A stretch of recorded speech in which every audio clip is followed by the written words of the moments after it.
Welcome back to another episode of Organized Chaos Season 2 Permission Granted. Here on Weigh In Wednesday, I'm going to be talking about tears, crying, healing, freedom.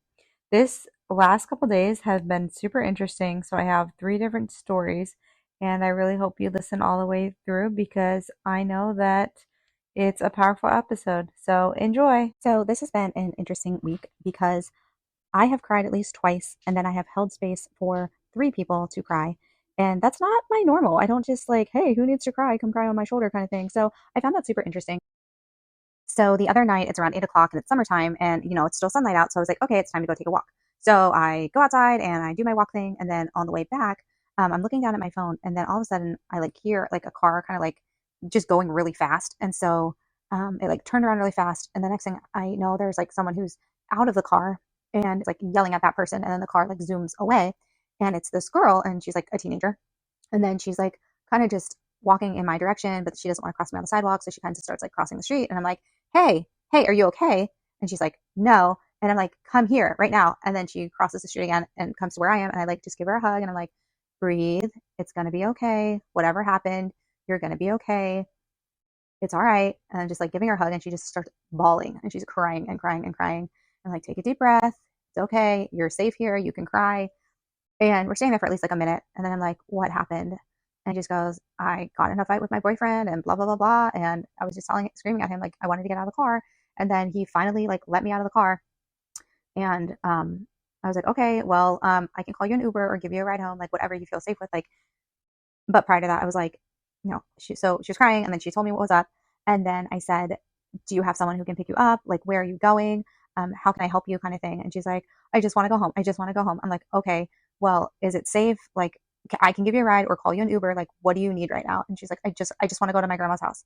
And I was like, okay, great. I was like, we need to go get my car. My house is like right over there. And then I'll take you there. And she's like, thank you so much.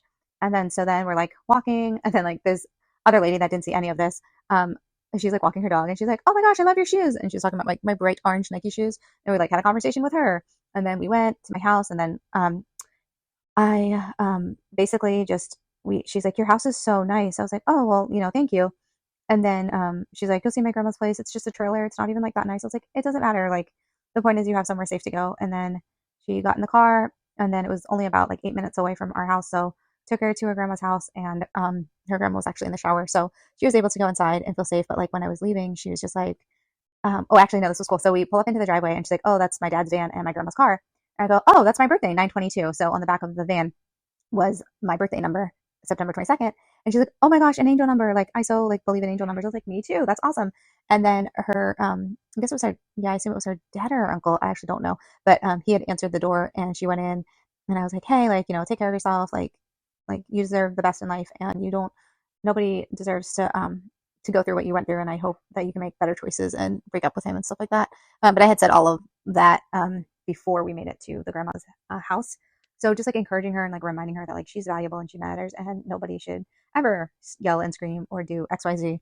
And that she deserves more and that she has her whole life ahead of her. And it doesn't matter that she's been with this person for 5+ years, that it's time to start a new chapter. And I have no idea if any of the words actually landed.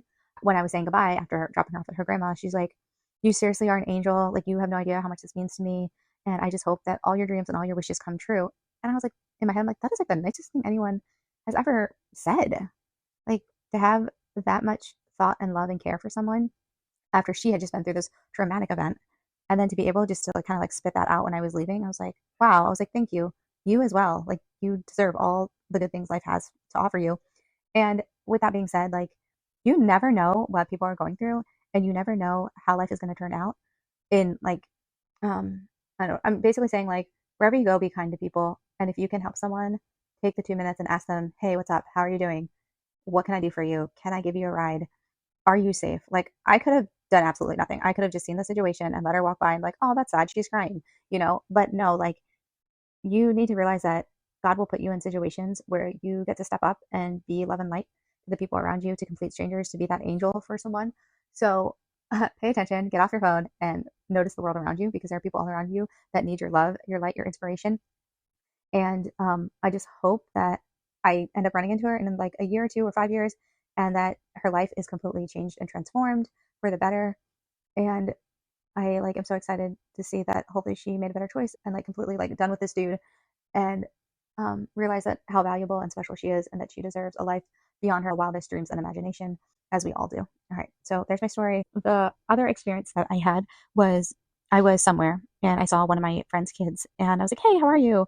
And she's like, I'm all right. I'm like, oh, hey, sounds like you need a hug. And she's like, sure. And so I gave her a hug and, I've known this person. It was perfectly fine. It wasn't anything like weird or whatever.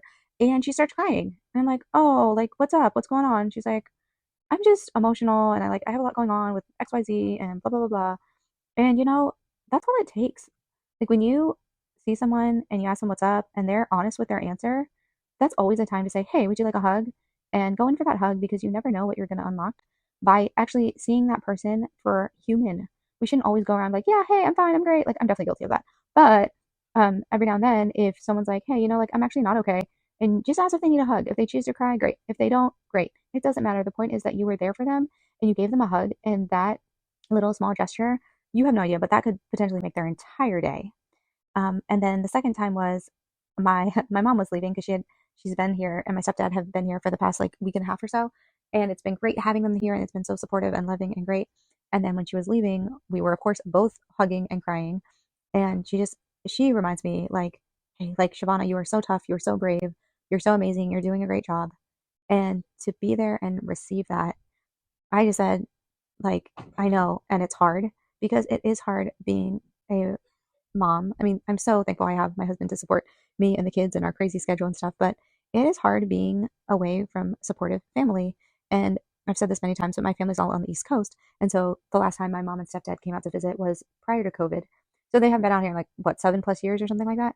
And which is fine because you learn how to manage and do stuff and you have support from your baseball community or your horse community or whatever different church community, whatever you're in, you learn to lean on that support. But it's completely different when you have the support of a mother who comes in, who knows how to help clean up the kitchen and manage things and hang out with the kids and have all these fun experiences and, hey, let's go shopping, or what do you want to do for fun, or let's go take a walk, or so it's like completely different when you have the support of a mother who truly obviously knows you because she's your mom, but to help around the house, to help with the kids, to clean, to help with cooking or preparing food. Like it's so different. And so it's the one thing I've been thinking about is like when support shows up, are you ready to even receive it? Does it feel awkward?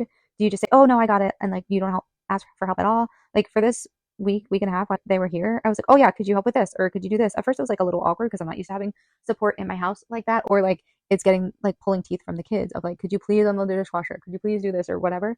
But like to have someone who is your mom who knows just how to do the things that you love having done around the house. Oh, let me help fold laundry. Oh, do you want me to clean the bathroom? Like whatever it is. Like my mom is such a giving mom, and I feel like that's definitely where I've learned those skills from.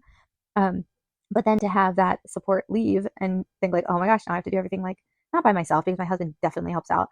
But it's just like, man, I wish they did live closer. I wish they could just come to a baseball game here and there, be there for the kids, different, band performances that they got to attend. Like it was such a good week being with family. And the just like I guess what I'm trying to say is hugs are healing and tears are healing, and it's okay to have emotions, it's okay to cry, it's okay to be fully human and to embrace all that life has for you, to take the help, to be in gratitude, to have fun, to release, to know that people do really love you and they really do care for you, and the support is there and then it leaves. But learning how to find support in other ways around the house, maybe I just need to hire a maid, like a cleaning person once a week, who knows, I don't know. But it was a really good week, definitely a lot of tears on all different levels, deeper and then connection and then kind of like randomness. So I hope you enjoyed that episode. I hope you remind yourself that it is safe to cry, it is safe to feel your emotions, it's safe to be a safe person for somebody else. And if someone says they're doing all right, ask if you can give them a hug. See um, how that heals their heart, whether they say it or not. Know that I love you. Know that I'm incredibly proud of you. If you need a hug today, close your eyes and pretend I'm giving you a hug. And I love you and have a great, amazing, fabulous, wonderful week. I also need to share that when we are in alignment, our timing is so perfect. So I typically do not take walks that late, especially since my husband and middle child was out of town this weekend, so I had two kids at home. I'm not going to typically leave the house at like 8 o'clock and go take a walk, but I had been earlier that day at the farm, and the lady's youngest, well, one of her youngest kids, was like, and you need to help me organize my room. And so I was like, okay, let's go. So my daughter was like, hanging out with the horses and doing all this stuff, but we stayed longer at the farm and she was actually like ready to go before I was because I ended up helping the youngest organize his bedroom. He's been asking me probably since the fall if I would take the time and help him declutter his room. He's like 8 years old and he just, I don't know. I feel like he thinks I'm amazing, but I think he thinks everyone's amazing. He's like such like a happy kid and stuff. So we were at the farm later than expected. So that like pushed back our whole entire schedule. And then so when I finally went on the walk, it was later than normal. But again, I know I was in the right place at the right time, being able to help this teenager girl who was crying and had just gotten out like an argument with her boyfriend. So um, I think sometimes we think, oh, we can't work on our goals or this, that, and the other thing. But I think it's that reminder is your goal and your assignment. No, more like your assignment is whatever is in front of you. And so it was loving and serving that 8-year-old and helping him declutter his room. It went amazing. It took longer than expected, but that's okay. And then being there for this girl and then, and of course it's like being there for my kids. And this weekend I cleaned up the house a bunch and that felt really good.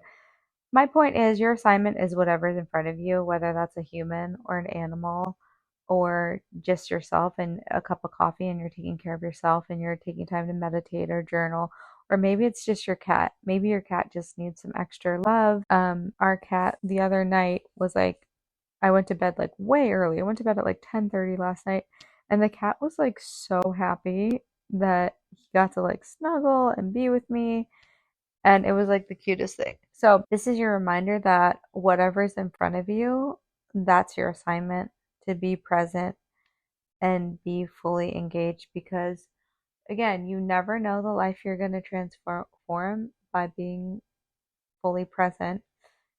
And that's a reminder of me to get off my phone more, but showing up for the human in front of me, not the phone in front of me. So I hope that inspired you to go make some good choices and love on the people around you and be kind and loving and serving wherever you go because the world needs you to show up in that love and that light and in that energy. And it's okay to go to bed early also and take care of your own needs. Okay, love you. Bye. Hey, you. Yes, you. Thank you so much for listening to this episode. This episode is brought to you by My Energy Readings.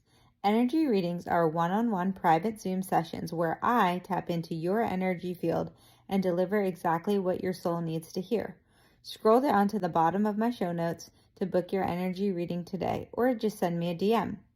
Can't wait to see you on Zoom. And until next time, know that you're amazing, know that I love you, and the world is going to keep on spinning, so you need to keep on showing up and doing the things that light you up because that's what we need more of. People who are lit up and shine their light wherever they go. So keep manifesting, keep believing, and I'll catch you on the flip side. Bye.